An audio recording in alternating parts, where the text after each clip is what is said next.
welcome to Gamecock Pod Live. For the next 3 to 4 years, I'll be committed to the University of Gamecock. This is Rogers again to the 25, 20, 15, 10. Rogers scores! Jackie Bradley Jr. delivered for the Gamecocks. Lost it up, looking for Kelly. Touchdown! Can you believe it? And South Carolina is sending shockwaves through the SEC. Frederick plays it in at the buzzer. That's a win! Unbelievable! I don't believe it! And now, live from Studio 54 of the Gamecock Pod Studios, here's the Cockfather himself, Keith Alsep.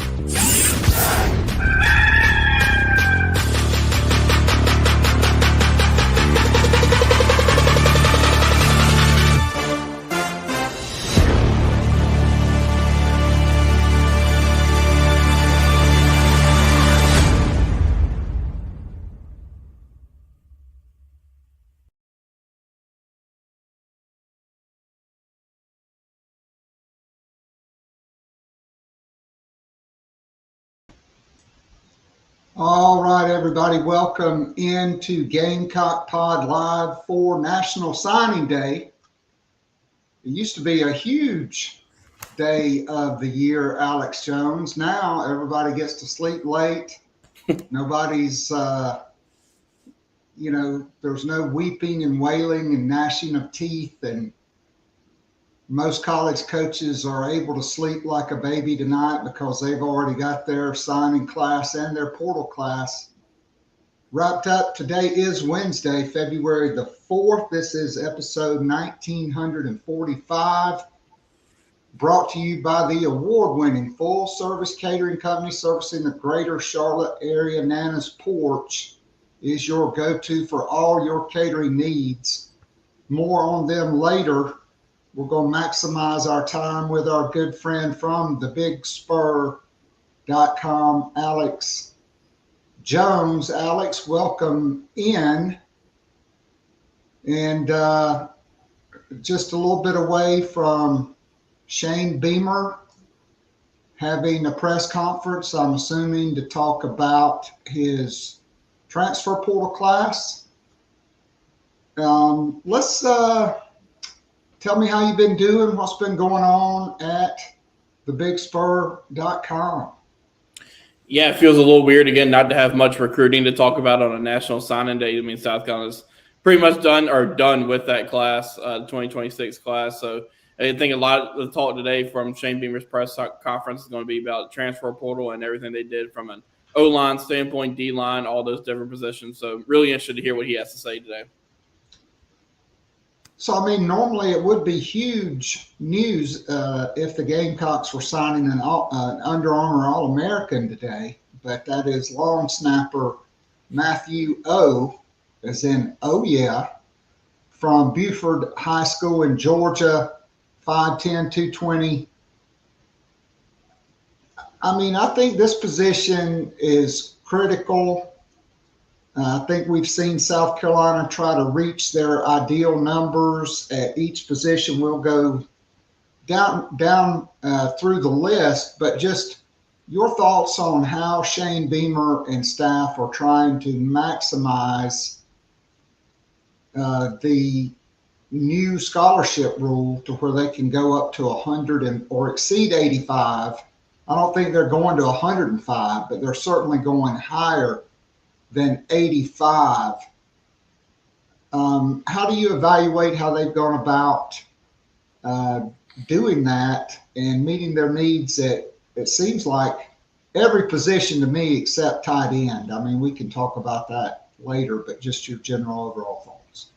Yeah, I mean, you can look at Matthew O, and that's kind of a example of the higher scholarship numbers, because South Carolina has two guys on scholarship there right now with Kyler Farrow, who's going to be a redshirt freshman next year, and then Emmett Rhodes, who's Western Carolina long snapper transfer. That's a spot where, if you can get three, I think that's good, just because that's such an important spot on special teams, just because if you don't have a good long snapper, you're going to notice it. But when you have a good long snapper, you won't notice it. And so that's just kind of one of those spots. So I think it's one of those where with Matthew O, you look at Cole's kicking, who just the top ranking system for the special teams guys. And he's the number 3 long snapper in the country. And they kind of in his bio spoke really, really highly of him. So it seems like one of those kind of no-brainer takes if you have room for him, and a good way to kind of end that class. But I think it's one of those two where, with the higher scholarship limit number, you see, especially on that offensive line, especially with one where they had to rebuild completely, just not even from a starter experience, but from a depth standpoint too. They had, there's a lot of numbers that you can fill out there. Then, I think one thing too that kind of gets not talked about enough with this is guys like a Jamie Risher, who is a walk-on linebacker who gets put on scholarship, a Jake Brecker, who a guy where if you're watching the sidelines, he's always trying to get the team pumped up and things like that. Guys like that who have been in the program for a while and put in the work get put on scholarship. And I think that's just a really nice part of this, 105 limit. I agree. Plus, let's face it. I think Shane Beamer, he had to win the off season. There was on National Signing Day or shortly thereafter when they held on to everybody. Not only they held on to everybody in their signing class, they flipped Julian Walker from Michigan. I said Shane Beamer had to do 3 things. 1, player retention. Number 2, make outstanding coaching hires, filling out his offensive staff. At that time, we did not know that Sterling Lucas would leave for LSU. So Shane Beamer's hired 4 new coaches, 3 on offense, and then Deion Barnes from Penn State, which I thought was another A-plus hire. And then they had to go out, rebuild the offensive line, and add key playmakers at every position. If you were assessing the offseason for Shane Beamer today based on those 3 criteria, how would you grade him? An A, maybe you can get into that A+ range. Those top talents guys on your roster, a guy like Norris Sellers, Dylan Stewart, they would have had opportunities to go just about anywhere they wanted. But Shane Beamer, since he's been at South Carolina, has been very good at player retention from previous rosters, and that showed this year. They lost, some guys that every year you're going to lose guys that you don't want to lose. A guy like maybe a Vandrevis Jacobs, who had a really good year and could have really fit in well with this Kendall Browse offense. But that's just going to happen. But I think they did a nice job of replacing him with a guy like Nitro Tuggle from Purdue, who I think is kind of an under-the-radar pickup that could end up playing a pretty big role in this offense. Then with the coaching hires, as you mentioned, like this Kendall Browse hire at offensive coordinator is really intriguing just from what he's done in his past coaching tenures. I think that was a nice hire. And then I think Deion Barnes is just going to pick up right where Sterling Lucas left in that spot. Sterling Lucas was a really good recruiter and obviously was developing those guys at a high level, but Deion Barnes was doing that at Penn State too. I think that was just about as good as a hire you could make in that spot. And I just think I think the player retention plus the recruiting side of things, they really finished that 2026 class on a nice note with a Julian Walker and guys like that, but then held the class together too when things weren't going well during the season. They held a Darius Gray in, who's a 5-star offensive lineman who could have gone anywhere he wanted to. A lot of those guys, like a Jazavian Currents, like he's staying, and I know he's an in-state guy, but he's a guy that was a highly sought-after prospect. So I think just about everything went Shane Beamer's way in this offseason. Now it's just being able to capitalize that in 2026. All right, so I think because I've been really sick this month, I think the last time we were here, South Carolina was finishing off their transfer portal class. And so I did want to get your take on the final few additions here, beginning with Tennessee transfer edge Caleb Herring and Texas running back Christian Clark. Your thoughts on those 2 guys? Yeah, Herring, South Carolina had to go out and get that edge. That could be a guy that's opposite of Dylan Stewart. It feels like Herring could be that guy. I wouldn't count out a Drew Collins either, again, kind of being in a year or two where he had a really good year or two. But, Caleb Herring had the flashes at Tennessee, defense and overall with Tennessee that struggled this year, but a guy that I think really can fit that mold well of what these guys have opposite of Dylan Stewart been playing these past few years. And I think he's had those flashes, but now it's just getting him to be more consistent. And kind of what I talked about with Deion Barnes earlier, a guy that has been really good at developing some of the best pass rushes that Penn State's had these past few years. So I think you have to imagine he's going to fit in really well in that room. Then with Christian Clark, I think, I said Nitro Tuggle may be the most under-the-radar pickup, but Christian Clark could end up very well being that guy. A guy that had the injury early on in Texas in his career, but really seemed to bounce back well in a loaded Texas running back room, and you saw that in the bowl game against Michigan. Like, he's a guy that, when you watch the kind of his highlights in that game, a guy that can get some things going in between the tackles. But one of the things I really liked about him was he could really bounce outside and had the speed to get to kind of turn that corner and pick up 10 yards instead of a 5-yard a game. But also think he kind of has that home run speed. So with those 6 running backs in that room, Stan Drain's going to have a lot of kind of work to do to kind of fill out that rotation. But I think you have to kind of like where that room stands right now with those additions. And Christian Clark is going to have a really good shot to kind of be at the top of the rotation type of guy. No doubt, I agree. So South Carolina was involved with Malachi Marshall, who played at South Point, went to kind of a FCS level program, left after 1 year, went to JUCO, was the number 1 JUCO quarterback in the country. It looked like South Carolina was trending for him. But then he visited Florida State and committed. South Carolina brought in Lucian Anderson III, from Bowling Green, who's a native of Athens, Georgia, 6'3", 200, has played some. And then the Gamecocks also added Holy Cross wide receiver Charlie Mullally, a guy that's probably got 2 years of eligibility, that's had problems with some injuries there.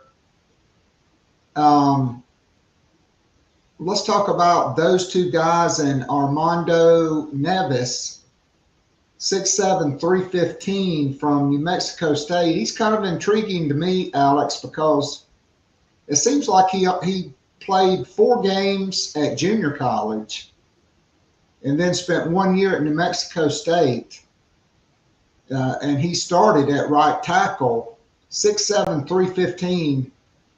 He's listed as a junior, but this is a guy that could have as much as 3 years of eligibility.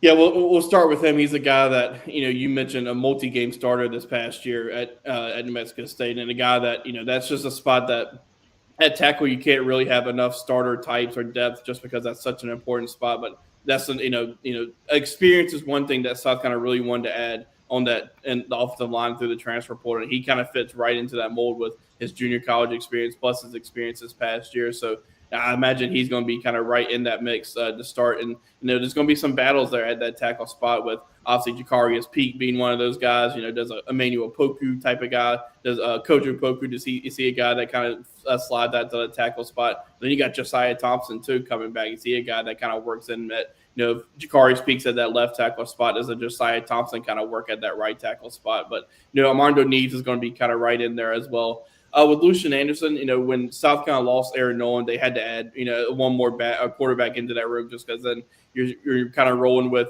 Lenora Sellers, Cutter Woods, and Landon Duckworth.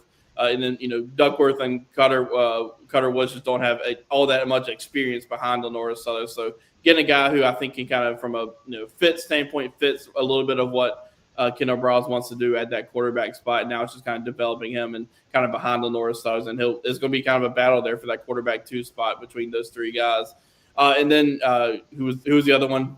Charlie Mullally. I think that's one kind of too with this wide receiver or the scholarship limit spot. A guy that you kind of take a chance on. They kind of got a DJ Black, a guy that's coming back from being a walk-on a few years ago, but it's a guy that if he ends up being a guy that blows up, it looks like a really good ad for South Carolina. But it's just another one of those 105 scholarship limit spots where you kind of have more spots to take these guys to fill out a room. And I think it's just that wide receiver spot too. Overall, it's still kind of a young spot. You got guys like Nick Harbor, Mazio Bennett, and those guys who are older, Nitro Tuggle too. But you still got all those freshmen that are in there too. So it's a little bit of a overall kind of a young spot, but I think it kind of helps balance the experience in that room. So for everybody listening, DJ Black from Chapman High School in the upstate. He came to Carolina, a guy that was 6'3", 195. Now he's 6'3" and a half, about 210. He redshirted his first year as a preferred walk-on, ran track, ran 10.5 in the 100 meters, okay. Left, went to Limestone, played for Mike Furry for 2 years, developed into a college football player. Then this past year at Central Florida was a starter, like 11 games, had 22 receptions. But this is a guy that's kind of intriguing to me, that was maybe a late bloomer, but was a guy that, you know, you kind of got excited about that he was a preferred walk-on. Then you forget about him. But now he's in his man's body. He's got 1 year left. He's 6'3" and a half, 210. He probably still runs 10.5 in the 100 meters. And he's been productive at the P4 level. And so I really, out of the ones we just discussed, I think some guys are depth pieces, but I think, you know, DJ Black could be in the mix. Like, to me this spring, wide receiver is going to be one of the most competitive positions on the team, with DJ Black, with Jaden Gibson, with Nitro Tuggle, and all the young players, and then the veteran like Nick Harbor returning. Yeah, and you got those freshmen in there too, who are a guy like a Jordan Gidron or Malik Clark, who's going to be in their second year in their program now too. So you have to expect there's going to be some type of jump there, just because they're behind so many guys from a depth chart standpoint. But you got then Alex Cyrus, don't forget about him too. Another guy that's got serious speed. But DJ Black was a guy that was a really good high school football player at Chapman. Had, you know, a legit senior type of season, and preferred, as you mentioned, was kind of a preferred walk-on, which was a really good preferred walk-on get for South Carolina. But then, you know, he's going to have that already kind of experience with Mike Furry being there at Limestone together. But then he had, you know, just under 300 yards receiving this year at UCF, who are a team that was just kind of okay, may not have had the, you know, the best situation on offense, but, you know, a guy that was really productive there. And, you know, I think it's just one of those where it's a take where it was kind of a no-brainer type of take. If you can get them, they talk about competition a lot, and as you mentioned, that wide receiver room is going to be pretty intriguing to watch. So there's some, obviously, offensive line is going to be one group that everybody's going to be watching, but that wide receiver room is going to be pretty intriguing too, because you got those returning guys, as I mentioned, but these newcomers and some of these freshmen who are going to be taking that year 1 to year 2 jump. Donovan Murphy, forgot to mention him, another guy who played a lot last year, who's got serious potential too. Like, there's a lot. The talent in that room seems to be, you know, getting better every year, but now that competition in spring practice, it's only going to help leading into preseason camp and into the season. And they're going to be playing in a brand new, up-tempo, wide receiver-friendly offense. Yeah. That will not resemble Mike Shula, the worst offense in the modern era of Gamecock sports. That's right, worse than Marcus Satterfield. And to me, even a bigger ding on him was there was no excuse for lack of players. And it's not like he had to use cycle through 4 different quarterbacks like South Carolina did in 2022. So, all right.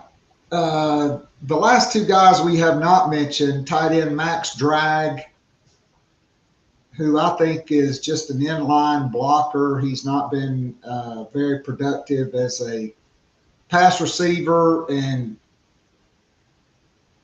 you know, not retaining Michael Smith, I thought was really about the only criticism I got.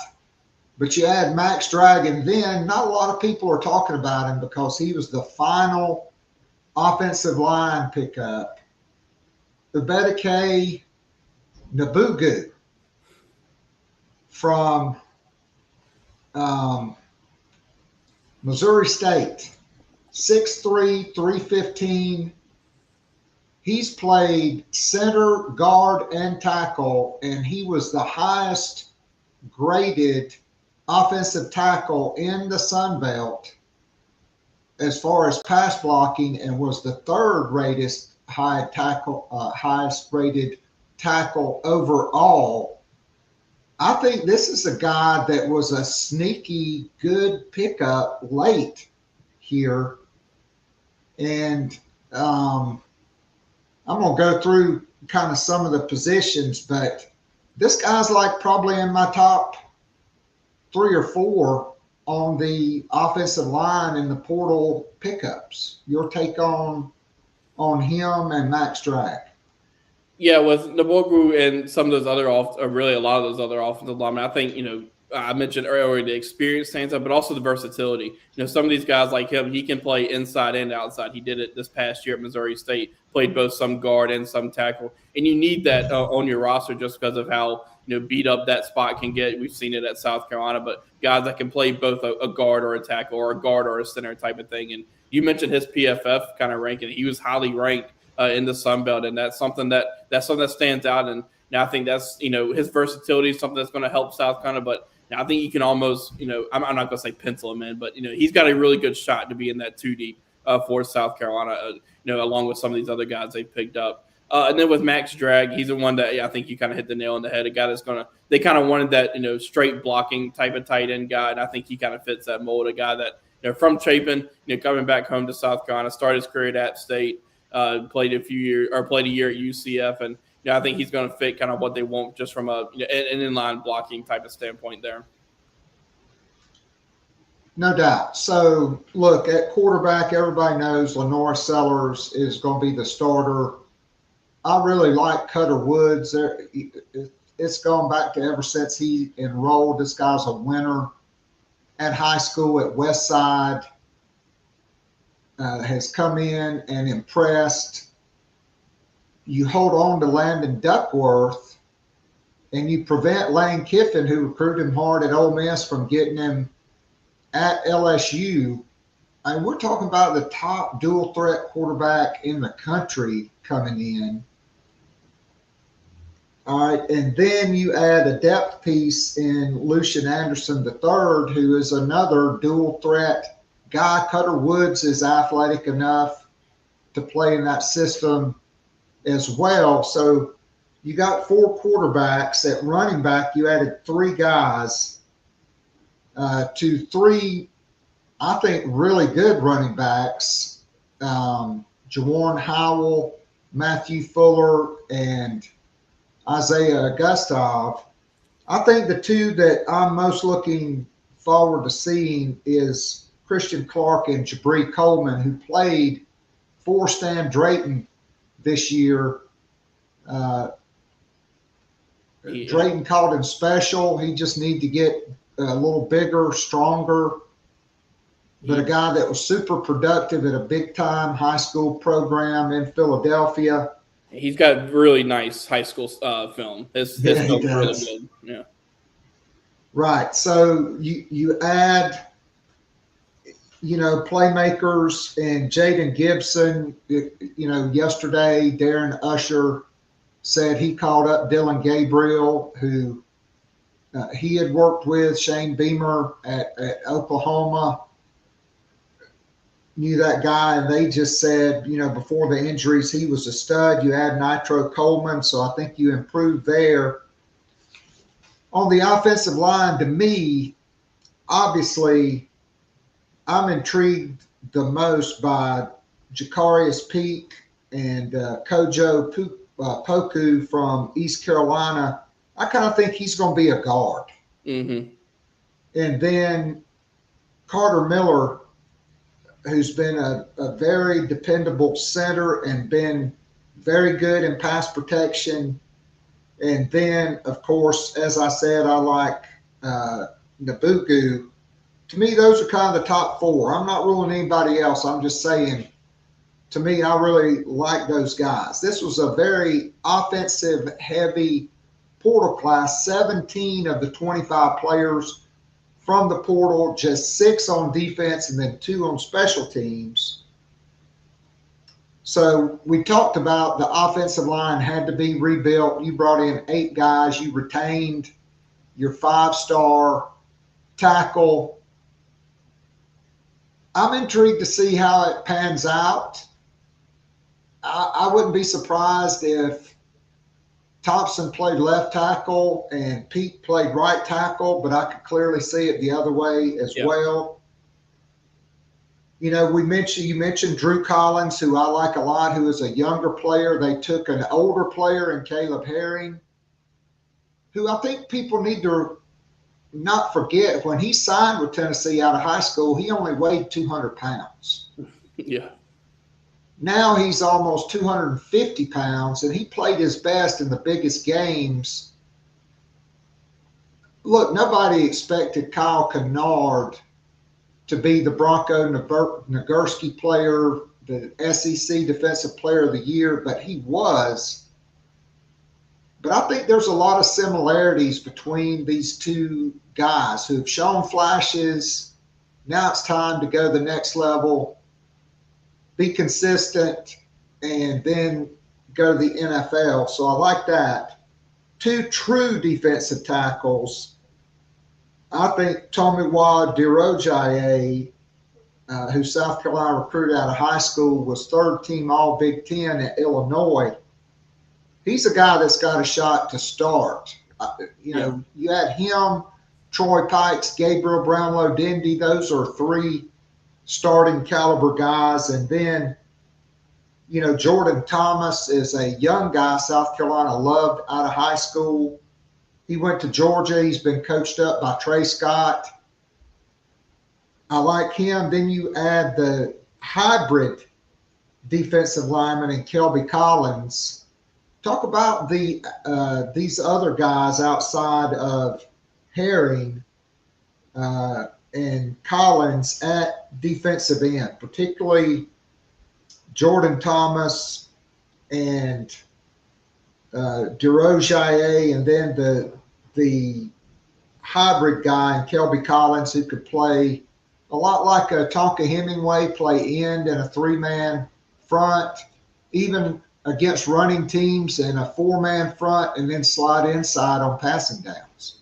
Yeah, I think Kelby's going to give them a little bit of versatility from that standpoint. A guy that, you know, I can see playing mostly interior, but, you know, in some of these instances, maybe they, you know, play him outside on the edge. And some interesting things that they did, you know, 2 years ago where they put a Brian Thomas kind of outside of a Dylan Stewart. You know, maybe they can do some things like that where they put a Kelby Collins on the inside of a Dylan Stewart and things like that. So, you know, a guy that has that SEC experience too, a guy that South Carolina's very familiar with, have wanted for a long time, both high school and transfer portal. But it's going to bring a lot of experience to South Carolina. You know, Toby's a guy that can end up being one of the best, you know, portal ads, I think, for South Carolina. A guy that's been really productive at a few of his stops. At Illinois was kind of his best stop this year. They typically put out some pretty good defensive linemen up there. So he's a guy that, you know, maybe he's got a little bit of a TJ Sanders, Tonka Hemingway kind of vibe to him, but I think you have to like where that defensive tackle room stands from a starting standpoint with a Troy Pikes, who was really playing his best ball towards the end of the season. Had a really good game against Clemson. Brownlow Dindy had an overall solid year, but now you're adding a Tomey into that room. And then a guy with like a Jordan Thomas, who I think has the potential now. It's just for Travian Robinson and those guys to kind of tap into that potential and kind of get them. Just because at Georgia, obviously they have defensive linemen just everywhere, and it's always a full room there. But maybe it's just a guy that was a little bit behind on the depth chart now. It's just, can they get him to reach his potential? Because it could end up being a pretty deep tackle room with guys like a Christian Ingram and Caleb Williams also entering year 2 in the program. Yeah, and I got to say, I really think Aiden Harris, if you watch the Navy All-America game, he was almost unblockable. He had 7. How many times does a defensive tackle have 7 tackles in an all-star game? Yeah. I thought he was really great. Noah Clark is a big-bodied guy. I mean, he's 345 or 350 pounds, and he's not fat. He's just a big guy. Now, he can move. And can really move. Yeah.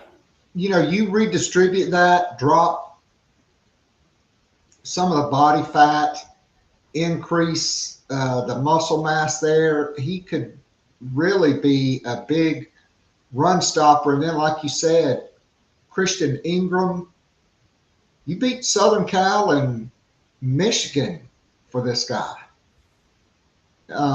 Caleb Williams, who was going to play last year until for some reason he got his leg broke in practice the week he was going to play. But I really think South Carolina has a really good mix of some older guys, some guys that still have multiple years of eligibility, and then the young guys with the guys they redshirted and the guys they're bringing in. That is really stacking up like a nice group. So I did want to get your take real quickly before we let you run out to that Shane Beamer press conference. South Carolina, in the Rivals final rankings, Julian Walker elevated to the number 15 player in the country, a 5-star guy. You've got a 24/7 Sports 5-star guy and Darius Gray, both at positions of need. Several guys went up in the rankings. I redid it before Matthew O committed. And even though South Carolina dropped from 15 to 18 in Rivals, and I think about the same in 24/7, if you go by average player ranking in 24/7 Sports Composite, South Carolina had the number 8 class and number 9 class in the Rivals Composite. And I think that's really a testament to the things that Shane Beamer does best, which is high school recruiting. I mean, you have 4 of the top 10 highest ranked players in the rankings era, and 6 or 7 of the top 25 that Shane Beamer has recruited to South Carolina. Yeah, they did really well with some of the high-end talent, like a Darius Gray. They laid that foundation really early, ended up landing them. But they also got in on some guys who ended up being highly ranked later on. A guy like Julian Walker, who they obviously had the connection with the Stadlin staff, but were able to get on him early. And he's a guy that, I mean, just continued to rise in rankings and deserving of that 5-star rank. It wouldn't be surprised if he gives them something next year. But they also got in on a guy like Akasi Barnes really early, who was not all that well known when South Carolina was on him. But, I mean, Torian Gray found him early, and look at him. He's a 4-star prospect and a top 200 type of prospect. And I think it's a guy that could give them really something early on, too, even from a special team standpoint. But it goes to what I was kind of talking about earlier. They did a really nice job from a current roster player retention, but some of these guys who were really highly ranked, like at Aiden Harris, Julian Walker, Darius Gray, Noah Clark, guys that could have had just about anywhere else they wanted to go, they were able to retain them in a season that didn't go the way they wanted. No doubt about it. Alex, I can't thank you enough for being with us today. Be well, and we'll look forward to catching up with you down the road, and really appreciate you coming on today. Always enjoy being on. See you next time. All right. Alex Jones, the pride of Hampton County.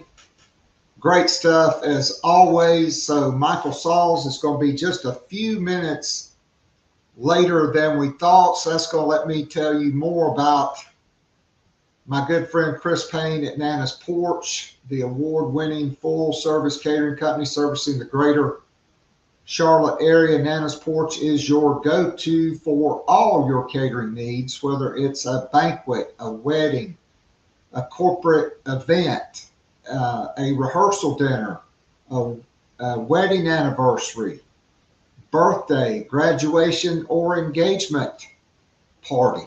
Whatever your catering needs, Nana's Porch has got you covered with a variety of delicious menu items, and the service is second to none. Folks, we're in February. May and June and the wedding season will be here before you know it. Their calendar is filling up quickly. Go to the homepage, nanasporch.com. That's NANASPORCH.com. get in touch with my good friend Chris Payne. Tell him the good folks at Gamecock Pod sent you. You will love it. I guarantee it. And even if you don't have a catering event, you can support this Gamecock owned and operated business by going to the homepage, looking at the top, clicking on pimento cheese. It will take you to a hyperlink where you can order Nana's Porch award-winning pimento cheese, both award-winning great flavors. The regular flavor and my personal favorite, smoky jalapeno, are available. Order today and you can get it in time for your Super Bowl watch party by the weekend. They'll deliver it right to your front doorstep.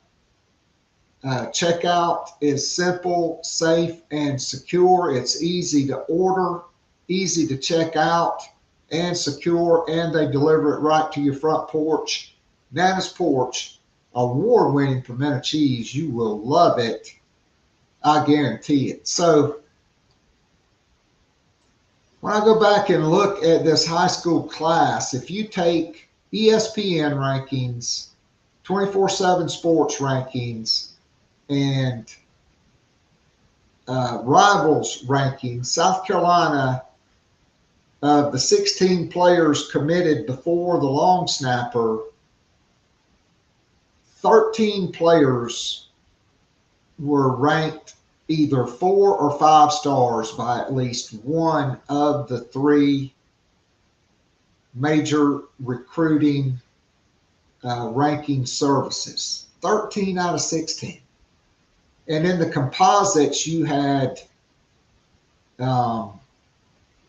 10 4 stars, 5 3 stars. So that's twice as many 4-star players. In the composites, Stone Furry is not ranked. Matthew O is not ranked right now. So, those guys, it could pull it down a little bit, but it's really a credit to Shane Beamer and his staff. And so I thought we would look at the high school class, and I think guys that have a chance to play immediately, when I'm looking at it, Julian Walker, for sure. He is a guy that just had a huge senior year, was elevated to 5-star status. He's coming into a very familiar program. His dad is one of the strength coaches and worked with the defensive line at South Carolina. By the way, congratulations to former defensive analyst and the guy that coached the defensive tackles this year, Jordan Dove. He was hired by Kansas State to be a full-time assistant and coach their defensive tackles. And you know what? He did a superb job. So congratulations to him. Alex talked about it. Jazavian Currents is a guy that I think could be that next guy. Certainly arrives with a lot more fanfare than Nick Emanwari and DQ Smith, but those guys were both starters their entire career. I think after the first game of their true freshman year, they played the rest of the time. And this is a guy, if he would have just been a defensive player and not played high school quarterback, he's probably a 5-star guy. I mentioned both of the defensive tackles, Aiden Harris and Noah Clark. I really like Harris because he's a guy inside. He's probably, like right now, a big defensive end at 6'3", 275. But he could easily, as an early enrollee, be 290, 295. And he is just cat quick, rushing from the inside. And then Noah Clark's a guy that's a space eater. Koski Barnes is a guy that I've talked about ever since he committed. I predicted he would be a 4-star guy. He is. he can certainly provide depth at cornerback. I like, I love Tristan Lewis. He could play special teams. Maybe you redshirt him, give him a year, but he's the same kind of guy, 6'3.5", 200 pounds. Both of these guys are probably going to play at 220 pounds and play at safety. Darius Gray and Sequel Patterson are not early enrollees. Is the talent good enough without having a winter and spring? I don't know. But I really like Caden Ramsey. I think I would term him as an athlete. I think he probably starts as a wide receiver in a Kendall Barnes or Kendall Briles offense. I think he probably redshirts. KJ Johnson's a guy that may be good enough to play just like DeMarcus Leach did this past year. And so, Landon Duckworth, obviously, essentially you're adding Jabri Coleman and Christian Clark and Sam Dixon. All those guys have 3 or 4 years of eligibility, and Jabri Coleman's almost like getting a high school guy at running back, a 4-star guy at that. So I think there's really a lot to like from the high school class, the portal class. I mentioned I really like Jabri Coleman, Christian Clark, Jaden Gibson, Nitro Tuggle, and DJ Black at the skill positions. Lucian Anderson provides you a depth piece and an experienced guy at quarterback. On the offensive line, Carter Miller at Central Florida. I think his last 600 snaps, like no sacks and 1 quarterback pressure. Emmanuel Poku from East Carolina, 6'5", 326. He's a 5th-year guy who's a former walk-on, who was one of the most highly pursued offensive guard in South Carolina's recruiting footprint in the portal. He could have got, Clemson really wanted him. A lot of programs did, but he's from Charlotte. He chose South Carolina. Jakaris Peak is a 5-star transfer. He's going to start somewhere. I don't know if it's left tackle, right tackle. I think Josiah Thompson, we'll have a lot to say about that. But I really like what South Carolina's done to beef up the offensive line. Hank Purvis, Hank the Tank, 6'5", 360.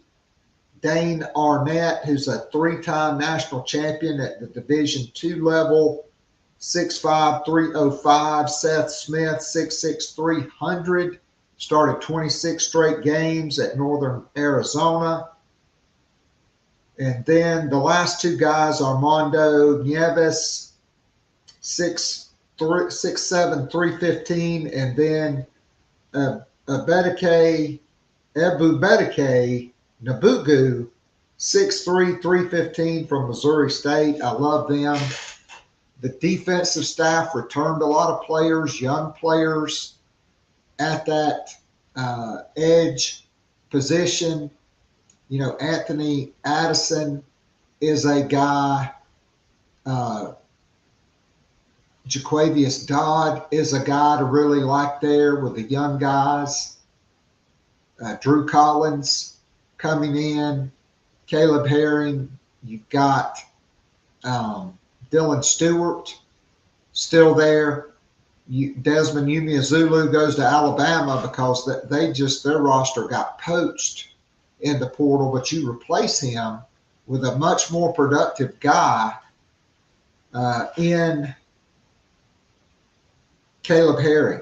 Then on the interior, you return Troy Pikes, you return Gabriel Brownlow, Dindy.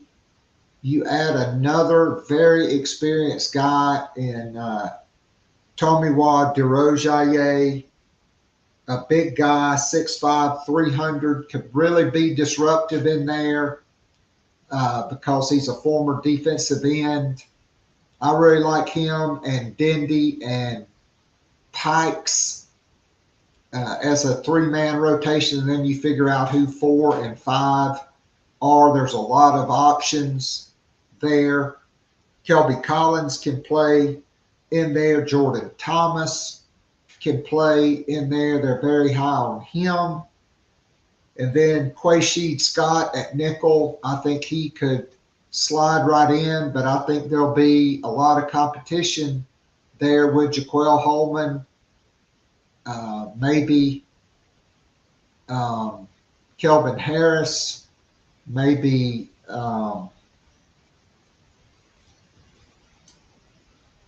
Jalewis Solomon, who could be a corner or a nickel.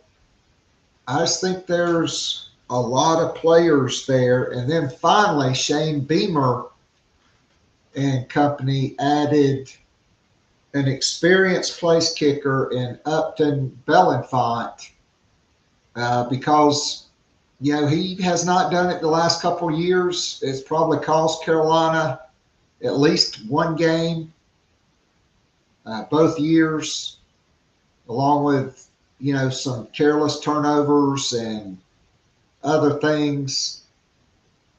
And so I think there's a lot to like here. So women's basketball, we'll go ahead and turn to that. Michael should be joining us any second now. So Addison and I made the journey over to College Station. We got there. We had great seats. Row D, right behind the Carolina bench. So I think that was like row 10 or 11 behind the bench. Look, Carolina's got a freshman named Isla McDowell. Everybody in their basketball program from Cypress Springs, which is kind of on the College Station side of Houston, so West Houston, they filled up like one section behind the basket, and they were all pulling for the Gamecocks. Of course, you got the big celebrity in Dawn Staley. I would say there's probably 1,000 Gamecock fans there. Gamecock Nation showed out, was loud. They had a short bench. We'll get it more into that, but I just got to talk about the celebrity of Dawn Staley, because there are just not very many coaches. Obviously, you know, Nick Saban is a guy like that. Mike Krzyzewski was a guy like that. But Dawn Staley, even immediately following the game, signed a lot of stuff, took a lot of pictures, had to go in, talk to the team, do her post-game media hit, and then she came back out, went up into the crowd of Cypress Springs kids, the coaches, Isla McDowell's family. I think Adele Tack's family had driven down from Grand Prairie, which is in the Dallas Metroplex. And that was just really cool to see. And then she signed everybody's book, everybody's program, took selfies with everybody that wanted a picture. I mean, there's no telling how late they got out of there. Addison was just ecstatic. And for me, I enjoyed the game, particularly the first half. I thought, you know, South Carolina missing 2 starters in their lineup with Agat McKeer and Tania Latson. They played an excellent first half, minus the turnovers. They only had 9 players, and so they had some turnovers. They had 11 first half turnovers, but they shot 56.5%, 7 of 12 from 3, 8 for 11 from the free throw line, and they led 41-31 at the half. Not a great second half. Tessa Johnson was just on fire in the first half. She had 17 of her 19 points in the first half. 17 points on 6 of 8 from the field, 5 of 7 from downtown. Now, in the second half, she had just 2 points on a pair of free throws, but was 0 for 7 from the field. Joyce Edwards, I mean, a pedestrian for her, kind of right on pace first half, 10 points, 3 for 5 from the field, 4 for 6 from the free throw line. But then in the fourth quarter, Edwards scored 14 points, 5 of 6 from the field, 4 of 4 from the free throw line. She wound up with a 28-point, 11 rebound, double-double. Those were really the players that carried South Carolina. It was not a great Raven Johnson game. She was just 2 for 11. And that kept Texas A&M in it until the final. You know, she reinserted Joyce Edwards and Raven Johnson 2 minutes into the fourth quarter, and it was a close game. Texas A&M had cut the lead to 1, and South Carolina just pulled away and led by 13 with 2 minutes to go. Joni had to call timeout, and the game was basically over because South Carolina really defended in the fourth quarter. Texas A&M just 1 made field goal in the fourth quarter and just 9 points overall. But the Gamecocks, with an abysmal second half, they kept Texas A&M in it. The Gamecocks in the third quarter, just 4 for 16 from the field. South Carolina in the second half, after going 7 of 12 in the first half, they went 0 for 8 in the second half from 3. They did shoot a little better in the fourth quarter, 5 for 11. But the Gamecocks in the second half were 12 for 14 and finished 20 for 25 from the free throw line. And that was really the difference. Was South Carolina making 20 out of 25 and then out shooting Texas A&M from the three-point line, particularly in the first half. But for me as a dad, it was really special to see my 12-year-old, soon-to-be 13-year-old daughter get to have that moment with Dawn Staley, get the autograph of the program, and then the picture.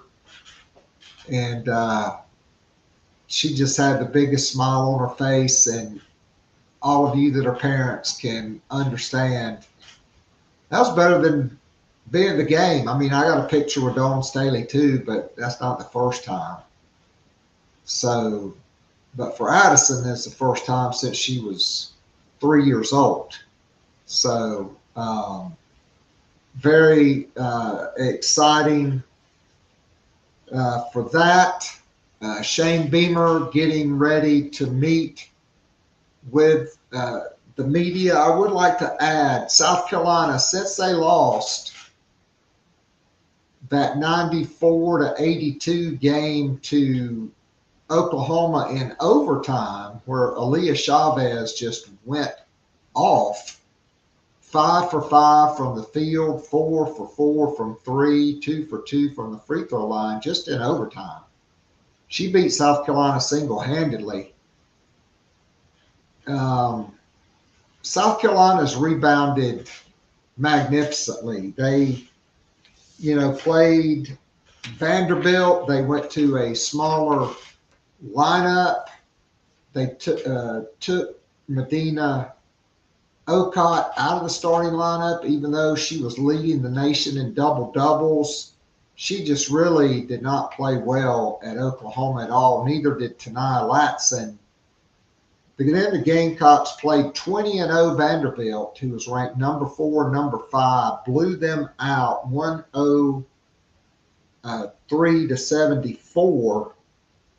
Just a rout, and big bounce back games from Medina Okot, who came off the bench. I think she scored 18 points. Tanaya Latson had a big game. And then South Carolina, a 30-point win at Auburn. Tanaya Latson and Agot McKeer.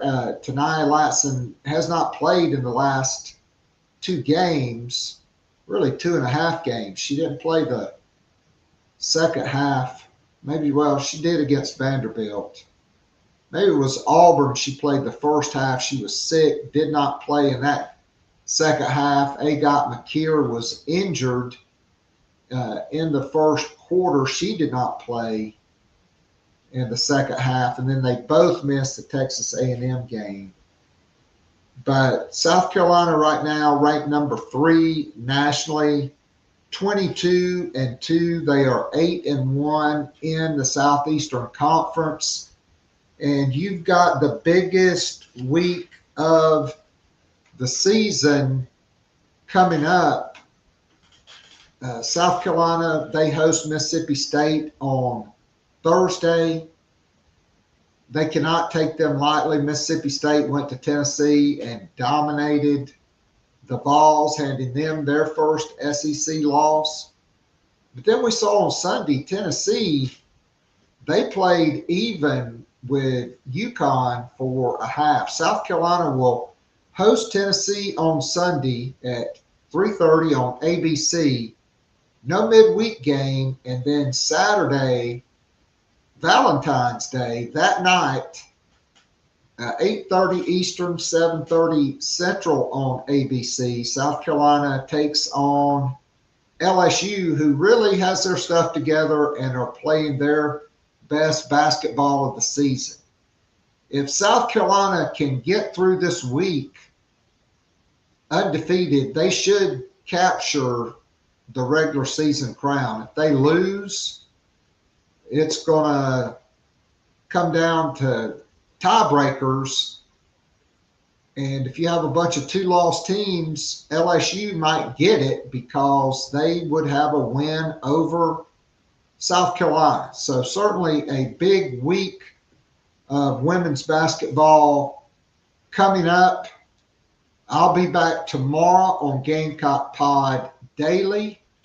Join our growing Gamecock family there. We got 2 new subscribers this week. You can sign up for a 7-day VIP membership. You just go to patreon.com, patreon.com/Gamecock Pod.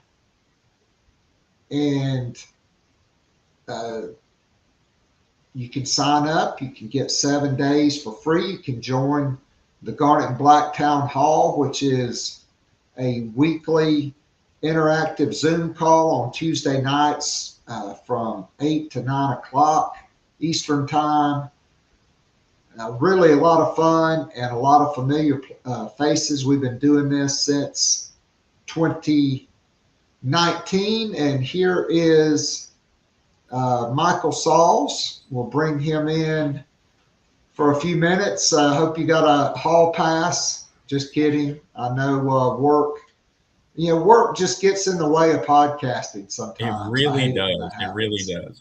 I appreciate your understanding, and thanks for letting me hop on for a little bit, Keith. Yeah. So, Michael, let's start with that Oklahoma loss. South Carolina just really did not play with a sense of urgency. Even Dawn Staley called out her team and said they ran up against a team that just wanted it more. It was not rocket science. Oklahoma did play harder.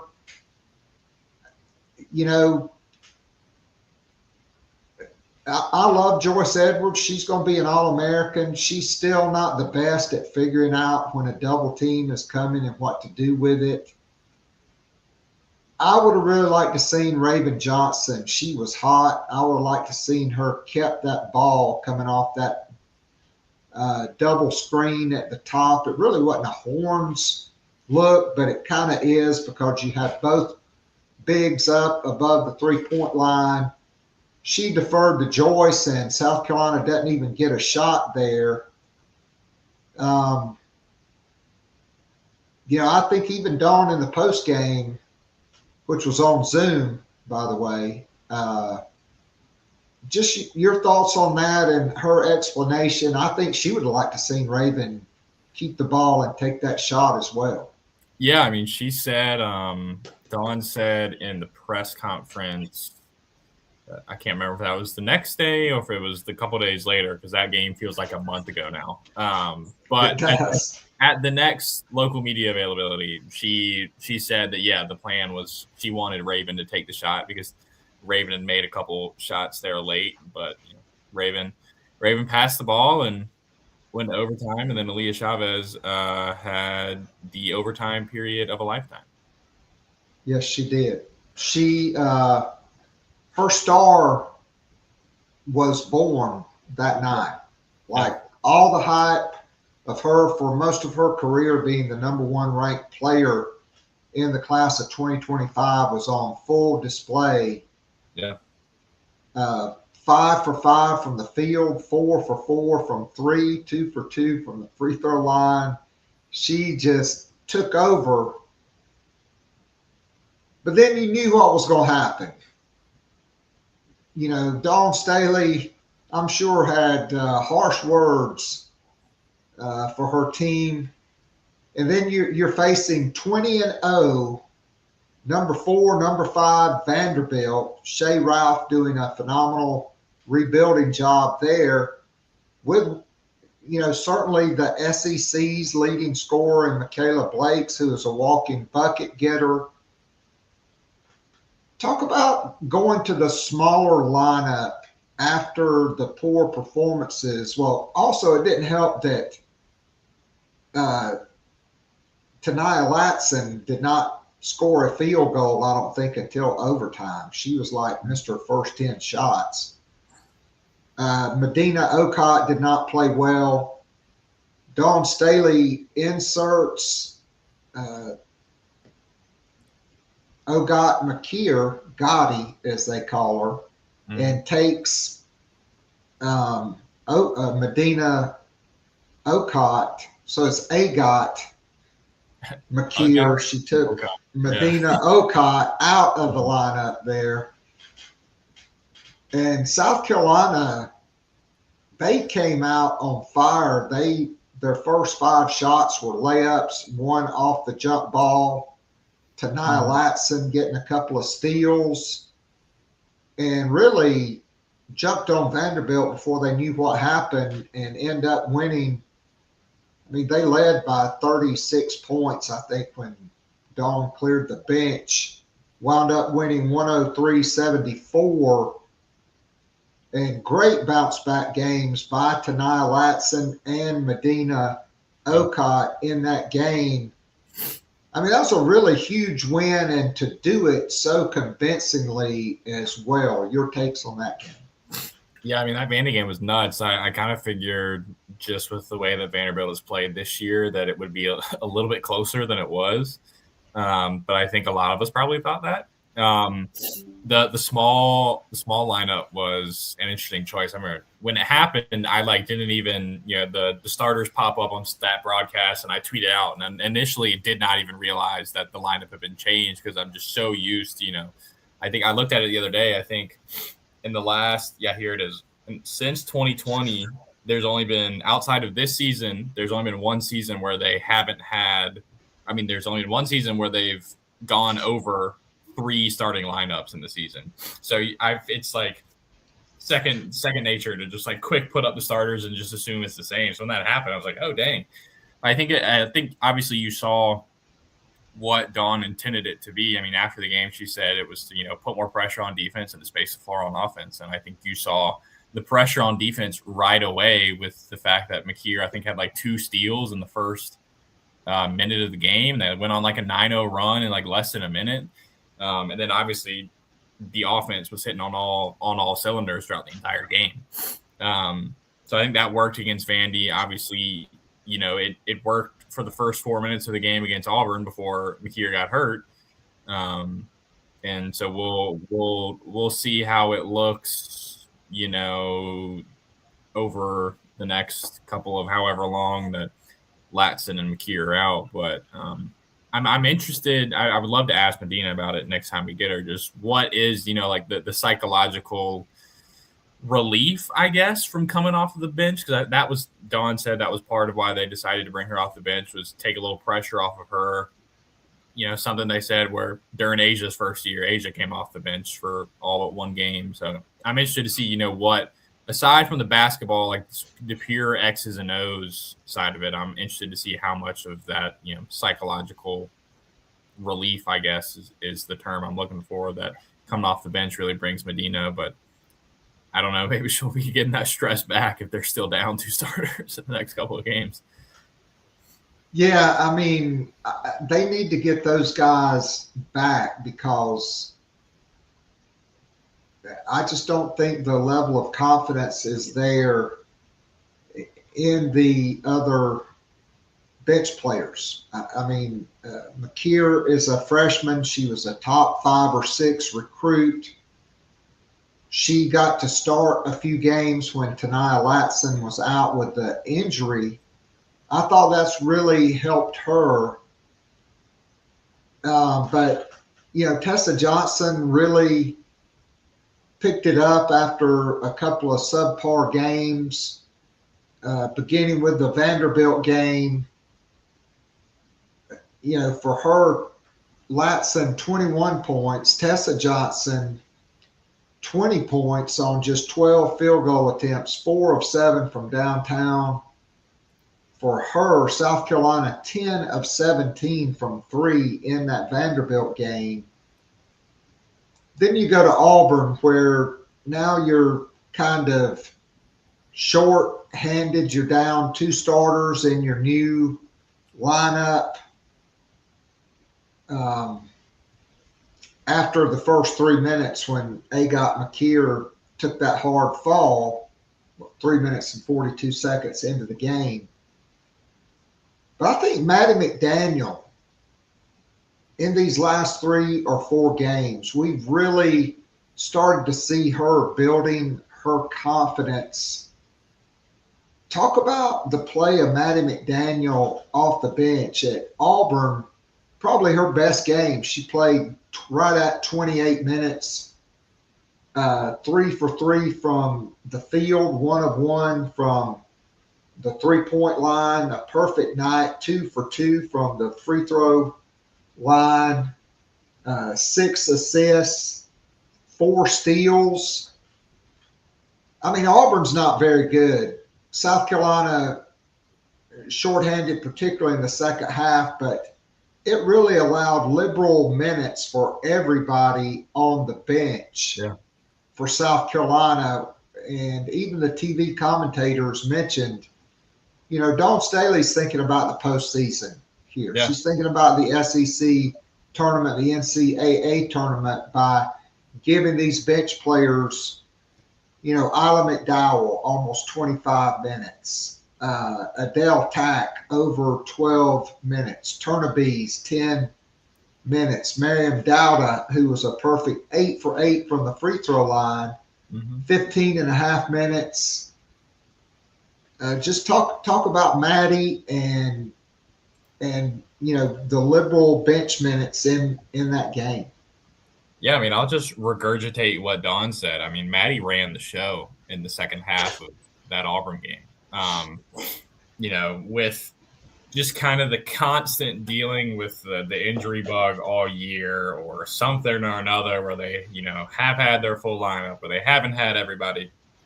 Maddie did a really good job at Auburn of kind of orchestrating not only the offense, just kind of keeping everyone on the same page when, Don said it best. There were lineups playing against Auburn that hadn't even practiced together. I think you saw a little bit of that against A&M as well, too.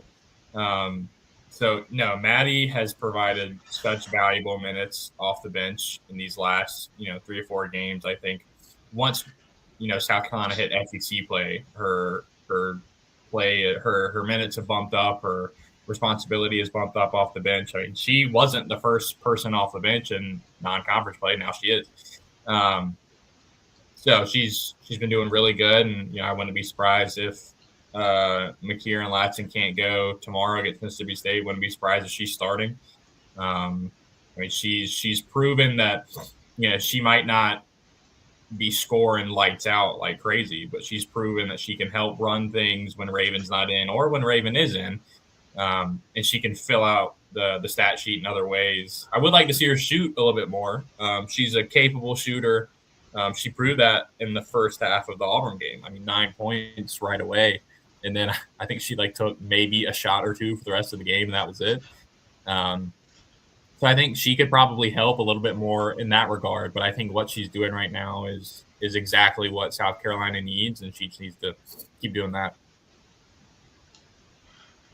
No doubt. So my daughter and I made the drive to College Station on Monday. I talked about that before you joined us. The entire Cypress Springs basketball program, boys and girls, were in the stands. They had on their gear, navy blue and red. And I thought that was big for Isla. It was like a homecoming. She's seen her time go up with McKeer out, Maddie McDaniel. She started. She played 31 and a half minutes. And, again, not a lot of scoring, but Maddie gets in the lane. She can get her shot up. She gets fouled. She goes to the free throw line, 5 of 6 from the free throw line. This game was really a tale of two halves. The first half, South Carolina shot lights out. Yeah. 56.5%. Tessa Johnson, 17 points. She was on fire in that first half. Her career high in threes in the first half. Yeah, she was 6 of 8 from the field, 5 of 7 from downtown. And the 2 misses almost went in. Joyce kind of was overshadowed. She had a quality first half, 10 points, 3 for 5, 4 for 6. Not a really good Raven Johnson game, just 2 for 11, which has been very atypical of her. But the Gamecocks come out in the third quarter and just make 4 for 16 from the field. They did not hit a single three-pointer in the second half, but they did get to the free throw line in the second half. 12 for 14, 20 for 25 overall from the free throw line.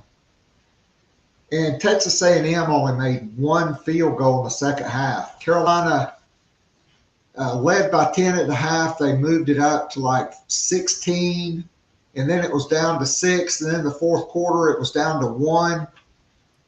Dawn Staley puts Raven and Joyce Edwards back in with right at 8 minutes to go. And Joyce Edwards just dominated the fourth quarter, 14 points, 5 of 6 from the field, 4 for 4 from the free throw line. And Joyce has really been shooting the ball much, much better from the free throw line from kind of a disappointing first half of the season from the free throw line, just 63%. But now she's moving it up. She should be somebody that shoots over 70 to 75%, I think, from the free throw line. Yeah, that whole game, like kind of like you said, was a tale of two halves. I mean, I think the way that I wrote it was, Tessa's explosion in the first half got them to cushion, and then, momentum was all with A&M. I mean, it was like cut it to 4 or 5 there at one point late in the game, and then Joyce kind of slammed the door on them with 14 points in the fourth. I think part of that performance is, as much as, sure, there was a little bit of streaky shooting in general in the second half, but I think part of it was you finally caught a rhythm. You finally had everybody back. You finally had some semblance of like, hey, this is how we rotate. This is how we go in and out. Like, this is what we're doing. And then you take 2 people out of it again. So I think that was probably part of why there were times where it just kind of looked like it looked more like the Oklahoma game against A&M. But I think A&M, you could afford to have that happen against A&M, whereas you couldn't afford to have that against Oklahoma, which is why they lost Oklahoma. But yeah, we'll see how they come out against Mississippi State, who I think you probably have. Well, I don't know. Mississippi State's played spoiler a little bit already in SEC play, but I think you're still favored to win by 15, 20 points. But we'll see. Yeah. So after that, I think the 2 most critical games of the season for South Carolina, beginning on Sunday, they host Tennessee, who went to UConn and played even. They led much of the first half in that game. And then, they had a stretch in the second half. I think they missed 10 or 11 straight shots, and UConn's guards are just so quick. Tennessee on ABC at 3:30 Sunday. No midweek game. I'm sure Kim Mulkey will have something to say about that if South Carolina wins. But then they go to LSU on Valentine's Day, a game I think more suited for Halloween, but that's just not the way basketball season falls. At 8:30, again on ABC, ESPN College Game Day in Baton Rouge. And South Carolina has not lost to LSU in a long time, and particularly have not lost since Kim Mulkey was the coach. The last time they played at LSU was 2 years ago, and that game, South Carolina trailed much of the game and then rallied late with big shot Breezy hitting a huge 3, and South Carolina won the game. Angel Reese fouled out with about 2 minutes to go, and South Carolina, outscored them down the stretch. But for this team,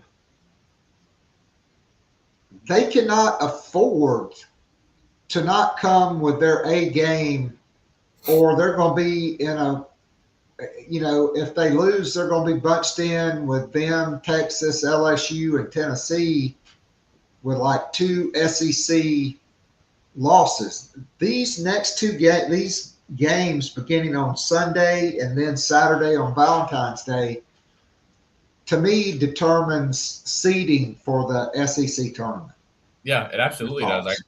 I kind of wrote that yesterday. I mean, essentially last year, it was, okay, here are your top 3 teams, and then 4 through 10 were all within a game or 2 of each other, and it was just tiebreaker here, tiebreaker there. Like, everybody was, a game away, and that's kind of how it's shaping up to be now, with Vanderbilt pushing to maybe be a part of that top 3, like a dark horse type situation. But no, I completely agree. The Tennessee and LSU games right now are the most important games on the schedule. You can make the argument that depending on how those 2 games go, maybe the Kentucky game is important. Just kind of depends on which version of Kentucky shows up, which is exactly how it was last year. I think with the fact that, and we'll find out later today what the situation with McKeer and Latson is, or hopefully we will. The fact that they play Monday, Thursday, Sunday, if you don't have Latson and McKeer, I mean, that's 3 games in a week. And to me, with what Tennessee does from just how they play basketball with, the lightning fast offense, full court press on defense, constant substitution, if you don't have McKeer and Latson, it's a 3rd game of the week, that has trap game written all over it to me, because I feel like, and maybe I'm not a D1 athlete, so maybe I'm out of bounds here, but I feel like fatigue and depth can certainly come into play there on Sunday. But I don't know. I mean, they handled Tennessee at Tennessee last year. Granted, Tennessee kind of made a run for it there at the end before it made it interesting before they lost. But I don't know. We'll see. But I agree. Tennessee and LSU are the biggest 2 games remaining on the schedule. LSU, that I'm excited to be there in person for that game. That game's going to be absolutely nuts.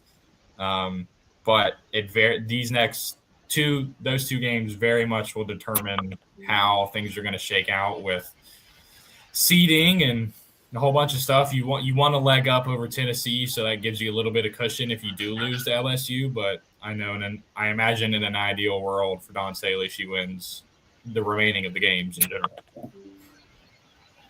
All right, so I got my first look in person at Alicia Turnerby's. I got to watch pregame warmups.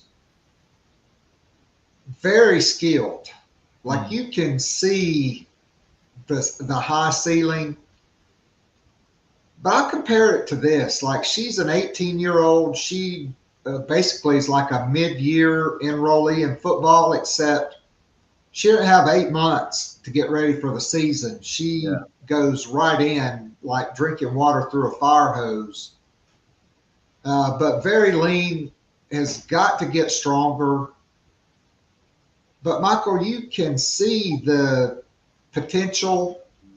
Right now, I think she's still adjusting to the speed of the game. You saw her be more productive at Oklahoma, not so much since then. But just what is your take on these first, I think, 4 games for Alicia or Allie Turnerby's? Yeah, I mean, she showed a couple signs of what could be, but to your point, I mean, I think it's unrealistic to expect that she was going to come in and be averaging, 15 points off the bench or anything like that. But I think the more she plays down the stretch, the more that she kind of gets used to it, then the better she'll be. I think a full offseason with Molly Benetti will just work wonders with her. So I feel like you can't really judge what she does this season because, I mean, she kind of was thrown into the fire, like you said, and she's provided some help here and there in spot minutes, but I don't know. I feel like get a summer, get an off season in the system and how things work and have more time, and then next year I feel like is when we'll probably be able to fully judge just what kind of player she is. But based on what she has shown a little bit, you can absolutely see flashes. I mean, I can't imagine being in her situation, going from France to the U.S. in the middle of the season and being thrown in against Texas. So yeah, I think she'll be good, but we'll definitely need a little bit more time to let her adjust and see what happens next season. So I think this stretch of games is big. I think Dawn Staley's banking on her being more of a factor in the postseason. Yeah. What's your take on that? Yeah, I think that is an absolutely fair take. I think, when it comes down to you're playing every other day or, playing all those games kind of back to back, it's helpful to have someone who was a pro 2 months ago, who can kind of help in that stopgap between, Joyce and Medina when they're kind of in and out and, or kind of help give you a little bit more off the bench than Miriam Dowden and Del Tack have given you this season. So, I think she'll be big for the postseason too, because, I mean, everybody else has played a full season, and I feel like she should be a little bit fresher once the postseason comes around, and that could maybe help. But I don't know. Maybe I'm reaching on that one. Well, I mean, so I think she'll played in about 13 SEC regular season games. She plays in every game. And then hopefully 3 games in the SEC tournament. You want to get to a championship Sunday. And then 2 NCAA games at home. Mm-hmm. Probably 1-16 or 2 versus 15, and then an 8-9 or a 7-10 matchup, depending on if they're a 1 or a 2 seed, depending on what happens next week. And in the SEC tournament, so that kind of gives her about 20 games under her belt. And so to me, she's kind of an X factor, but South Carolina cannot be, without McKeer and Latson, because they're just not the same team with those players off the floor. Mm-hmm. I agree. I just pulled up Chloe's stats from her freshman year because I wanted to compare, the two. I think Chloe played in 18 games her freshman year and averaged 7 minutes a game. And so, I mean, kind of similar in the sense of, yes, they help. They help off the bench. They're a nice little boost. But I don't think you shouldn't expect them to be world beaters, in these 20 games. But to your point that you just said, I completely agree. You need Latson and McKeer back. Yes, Tanai Latson is not averaging 25.2 points per game like she was last year, but she still she provides an oomph through the offense that you absolutely need. And McKeer is just crazy on both sides of the ball. Whether you have her in the starting lineup or off the bench, I think she helps out. So you definitely need both of them back. But also, I would not put it past on Staley at all to somehow will this team that has dealt with injury bugs all year, just say in the extreme hypothetical, there is no Latson, there is no McKeer for the rest of the season. I could completely see Dawn Staley willing a team with 9 players to another Final Four. I would not put that past her at all. I agree. So let's go back to Auburn for just a second. What a cool moment, I think, for you. You covered Auburn's coach when he was the head coach at Norfolk State. You got a shout out in the media room. Talk to us about that. And that's a really cool moment for you, I think, to be celebrated. Yeah, that was fun. So my first job out of college, I graduated December 22 from USC, and then I went and I was an intern at the Virginian Pilot in Norfolk, Virginia, and I was kind of doing a little bit of everything. And so Norfolk State is in the MEAC. The MEAC tournament is hosted in Norfolk, so we cover it no matter what. And so I covered Larry Vickers' first MEAC tournament win, and then they got the 16 seed in the tournament that year. And I was already planning to go home, because I was an intern and my internship was up in about a month, but I wanted to go home because it was St. Patrick's that weekend. I wanted to go see family and, have fun. And then they got announced that they were playing South Carolina. And I remember texting my boss and going, hey, I'm already going down. Can I just expense it and get a credential and play and go cover the game? He's like, yeah, sure. So got to see that. And then obviously they made the tournament the year after when I was brought back full time with the Virginian Pilot, and I was covering Norfolk State and Hampton, and I covered the Norfolk State women's team pretty closely. And Larry Vickers was a phenomenal coach, so easy to work with. It also helps that when you're in a market like that and you're the only newspaper, and Norfolk State and Hampton are competing with Old Dominion and even UVA, Virginia Tech, but also the Norfolk Tides and the local ECHL hockey team for media coverage. So there were plenty of times where it was just me in press conferences. So I got to, cover Vickers a lot, and that was fun. And so when he got the Auburn job, I was like, wow, this is crazy. I kind of figured him and Robert Jones, the men's coach at Norfolk State, were always going to be poached eventually.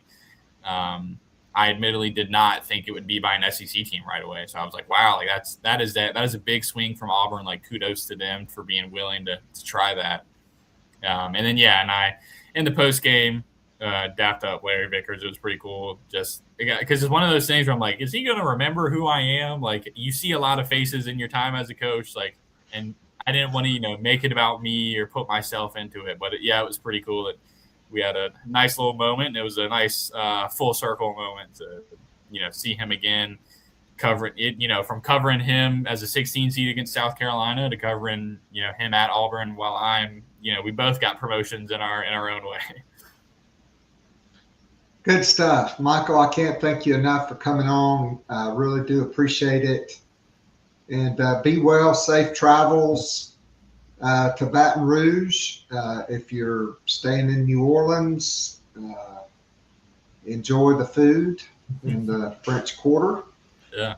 And like I said, probably a game better suited for Halloween, but it's on Valentine's Day.